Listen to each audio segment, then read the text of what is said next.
Esportivo. Pois é, amigos, no Giro Esportivo, o Palmeiras vai ter 2 duelos seguidos com o São Paulo na próxima semana.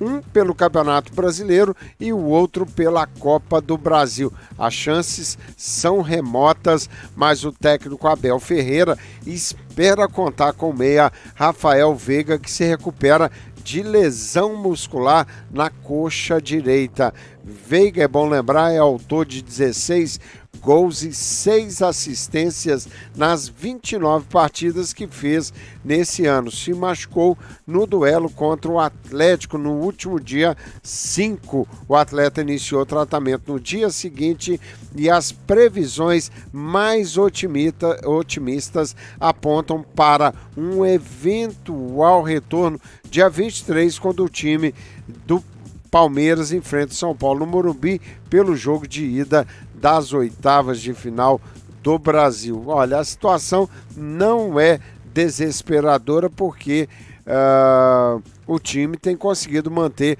um bom nível de desempenho mesmo sem o seu principal jogador em ação. Zé Rafael tem tido muito boas atuações, isso é verdade, nas armações das jogadas, enquanto Dudu e Rony finalizam cada vez melhor. Palmeiras volta a campo na próxima quinta-feira, às 18 horas, no Allianz Parque, para defender a liderança do Campeonato Brasileiro diante do Atlético Goianiense. Time de Abel Ferreira possui o melhor ataque da competição, 19 gols, melhor defesa, 5 gols, não perde a 17 partidas, com 13 vitórias e 4 empates. Está demais o time do Palmeiras, que entre aquelas equipes tão faladas que poderiam brigar pelo título do Campeonato Brasileiro inicialmente, nós tínhamos Palmeiras, Flamengo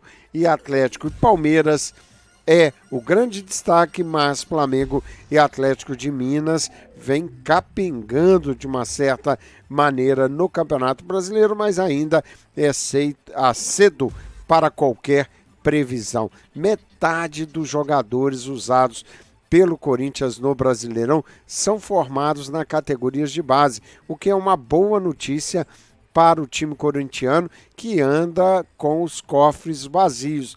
O Corinthians, inclusive, venceu o Juventude no último final de semana, 2-0, gols do Adson, que vem se destacando, e o Maltenan, mostrando que os dois jovens pratas da casa vão se destacando, e o Adson com o futebol acima da média. Isso mostra que a campanha do Corinthians, como disse, vice-líder do Brasileirão, passa pelos pés dos mais jovens e das categorias de base do clube. Vitor Pereira, o técnico português que assumiu o comando do Corinthians após a demissão do Silvinho, chegou com uma proposta de reconstrução e vem até a 11ª rodada cumprindo o seu plano. Dos 27 jogadores utilizados pelo técnico português, 16 são formados pelo próprio clube. Ainda em busca de um time ideal, o Vitor Pereira tem usado os jovens da base principalmente para tentar solucionar os problemas de jogo da sua equipe. Adson, Duqueiroz e Mantuan são exemplos de atletas que ganharam espaço no time titular, caíram nas graças da torcida. Por outro lado, medalhões que chegariam para resolver os problemas do time, como Roger Guedes, Paulinho, Renato Augusto, Willi e Juliano, não vem conseguindo alcançar as expectativas tanto do clube quanto da torcida. Entretanto, o treinador já afirmou anteriormente que o atual elenco não conta com as peças que gostaria de trabalhar. Ele diz o seguinte: quando eu aceitei o convite para treinar o Corinthians, eu aceitei o elenco. Portanto, eu aceitei o desafio. Agora, nós sabemos que não é um elenco perfeito, disse o português numa entrevista coletiva no último mês. Vamos acompanhar o Corinthians, que é o vice-líder do Campeonato Brasileiro. E lembrando a vocês que o Papo de Bola vem sempre num oferecimento desse grande advogado, Dr. Chris de Bola, seguindo no giro esportivo do Papo de Bola. Vamos lá a Madrid, porque o Marcelo se despede do Real Madrid como lenda e avisa: não pensei em me aposentar. Marcelo se despediu emocionado e não poderia deixar de ser do Real Madrid nesta segunda-feira, no dia de hoje, após 15 anos e muitos troféus.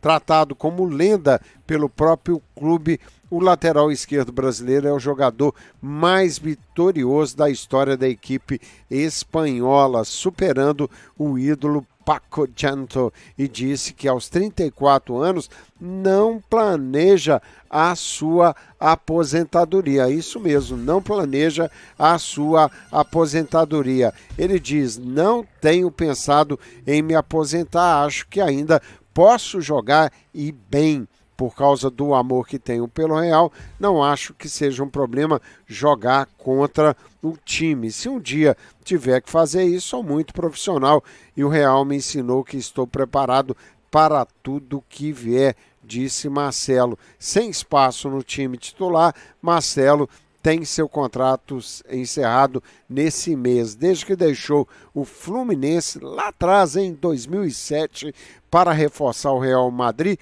Ganhou 25 taças, sendo 5 troféus da Liga dos Campeões, 6 da Liga Espanhola, 4 mundiais, 2 Copas do Rei, 546 partidas pelo time, fez 38 gols. É realmente uma lenda, apesar dele dizer que não se sente uma lenda.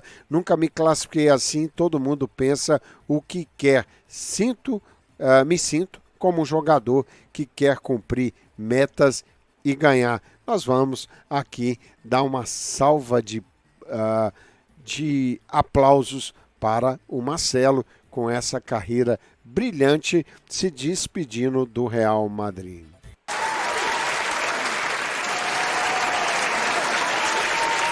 Pois é, Marcelo joga muito, talvez não tanto mais naquela forma física que o consagrou, mas a categoria do Marcelo é algo que fica marcado no futebol mundial. Esse é o Papo de Bola, fazendo o seu giro esportivo no Papo de Bola, lembrando sempre da Low Office, da Ray Jones Financial Group, a nossa querida Fabiana Menezes. Você quer receber a sua tão sonhada carta de crédito para comprar o seu imóvel aqui no estado de Massachusetts? Fabiana Menezes vai te ajudar.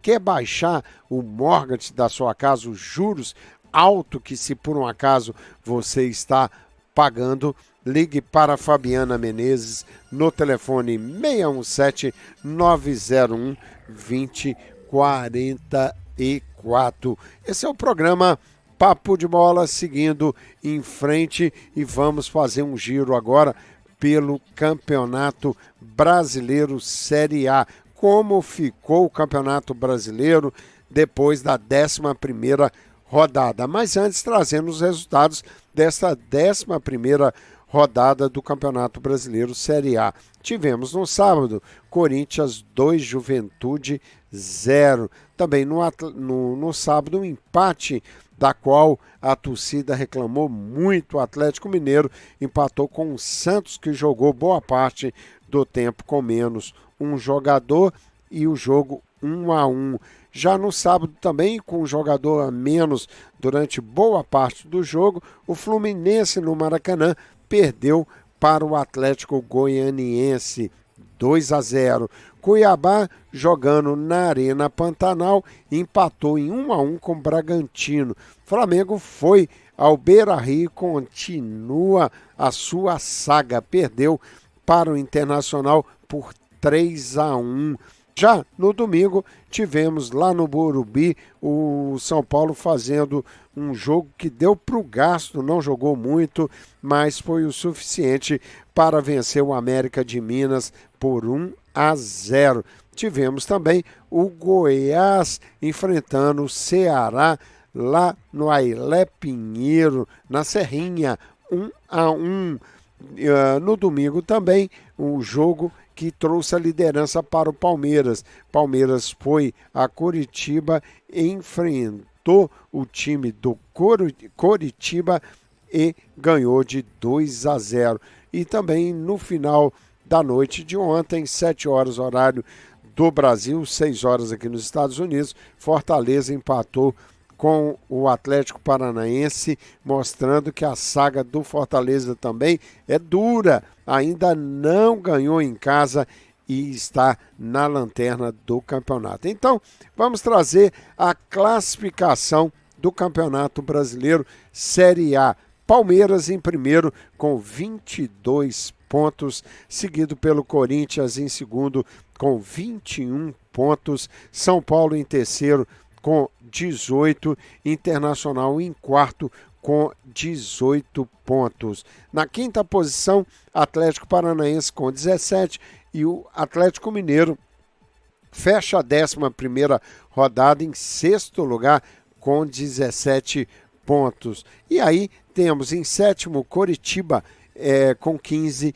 Fluminense em oitavo com 14, América em nono com 14, Santos em 10º lugar com 14, Bragantino em 11º com 14. Olha só a quantidade de times agarradinho, cada um agarradinho no outro. Ceará em 12º, 14 pontos, Goiás em 13º, 14 pontos, 14º Atlético Goianiense com 13, em 15º e 16º, com o mesmo número de pontos do primeiro na zona de rebaixamento, nós temos em 15º Flamengo com 12 pontos, Botafogo com 12 pontos, em 17º, o primeiro da zona de rebaixamento, nós teremos aqui o Cuiabá, isso mesmo, Cuiabá com 12 pontos, Avaí em 18º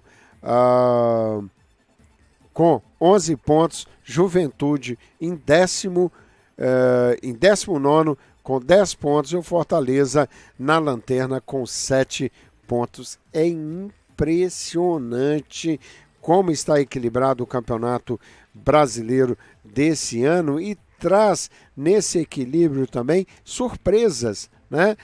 Já que temos vários times nesse momento brigando para, quem sabe, se tornarem campeão brasileiro Série A em 2022. Esse é o Tudo Azul que vem sempre em nome desta grande contadora formada em contabilidade e finanças aqui nos Estados Unidos, a nossa querida Nélia Santos.